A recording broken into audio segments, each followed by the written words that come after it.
नमस्कार दोस्तों, मैं हूं श्यामवीर सिंह और आप देख रहे हैं हमारा चैनल जैसलमेर की गलियां। दोस्तों, अभी हम चंद्रयान की खुशियां मना ही रहे थे कि इसरो ने हमें एक बहुत बड़ी खुशखबरी आज हमें दे दी है और वो है आदित्य L1 का सफल प्रक्षेपण करके। मैं आपको आदित्य L1 के बारे में थोड़ा सा मैं बता देता हूं कि आदित्य L1 जो हमारा एक स्पेसक्राफ्ट है, जो कि L1 पॉइंट, जो देखिए L1 पॉइंट एक ऐसी जगह होती है कि दो या कई ग्रहों के बीच में अगर वो कोई वस्तु L1 पॉइंट पर स्थापित कर दी जाए तो कई हजारों वर्षों तक वो बिना किसी ऊर्जा खर्च किए एक स्थान पर रह सकती है। इसीलिए L1 पॉइंट बड़ा ही महत्वपूर्ण होता है। जो हमारे पृथ्वी की कक्षा में जो सैटेलाइट छोड़े जाते हैं उनको स्थिर रखने के लिए एक ऊर्जा की ज़रूरत पड़ती है और जब उनकी ऊर्जा समाप्त हो जाती है उसके बाद में उन सैटेलाइट को नष्ट कर दिया जाता है, समुद्र में गिरा दिया जाता है। तो इनकी उम्र 5-6 साल 10 साल से ज़्यादा नहीं होती है। L1 पॉइंट इसीलिए बहुत ही महत्वपूर्ण है कि अगर हम किसी सैटेलाइट को L1 पॉइंट पर स्थापित कर देंगे तो वो वर्षों तक, हजारों, जब मर्जी आए जब तक उसको वहाँ पर रखा जा सकता है। अब L1 पॉइंट जो कि यहाँ से सूर्य के और पृथ्वी का L1 पॉइंट है 15 लाख किलोमीटर दूर, वहाँ पर ये आदित्य L1 जाएगा और वहाँ पर स्थापित होकर के ये सूर्य का अध्ययन करेगा। आज सफल परीक्षण इसका सफल प्रक्षेपण हो चुका है। और आप सोच रहे होंगे कि सूर्य का अध्ययन करके क्या मिलेगा भारत को।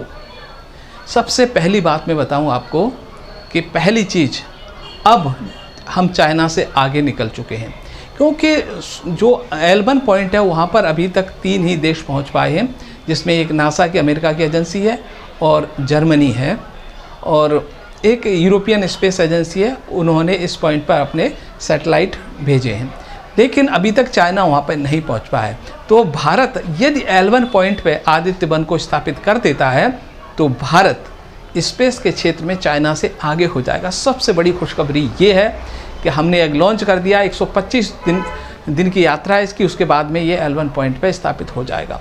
तो अब हम किसी न किसी तरह से, सबसे बड़ी खुशी की बात यही हमारे लिए कि हम चाइना से आगे निकल चुके हैं। अब सूर्य का अध्ययन करके हमें क्या मिलेगा मैं आपको बता देता हूँ। देखिए L1 पॉइंट पे वहाँ पर अभी जो अध्ययन किया जाएगा, बहुत सारे जो 7 पेलोड स्थापित किए गए इसके माध्यम से, तो वो विभिन्न तरीके से हम सूर्य का अध्ययन करेंगे। जैसे उसकी जो मैग्नेटिक फील्ड है और जो हम कहें कि जो हमारे सौर मंडल का, जैसे पृथ्वी का एक मौसम होता है उसी तरह एक सौर मंडल का मौसम होता है, वो किस प्रकार से बदलता है और वो किन कारणों से बदलता है। वो बदलता है सूर्य से जो हम यूँ कहें कि एनर्जी निकल रहा है, एनर्जी वाले कण निकल रहे हैं, तो उसके कारण वहाँ का जो इन्वायरमेंट है वो बदलता रहता है। तो जब इसका अध्ययन कर लिया जाएगा तो वहाँ पर किस प्रकार के सैटेलाइट स्थापित किए जाएं कि उस जो परिवेश में रह सकें, यानी उस वातावरण में रह सकें, वो परिवर्तनों का वो सामना कर सकें।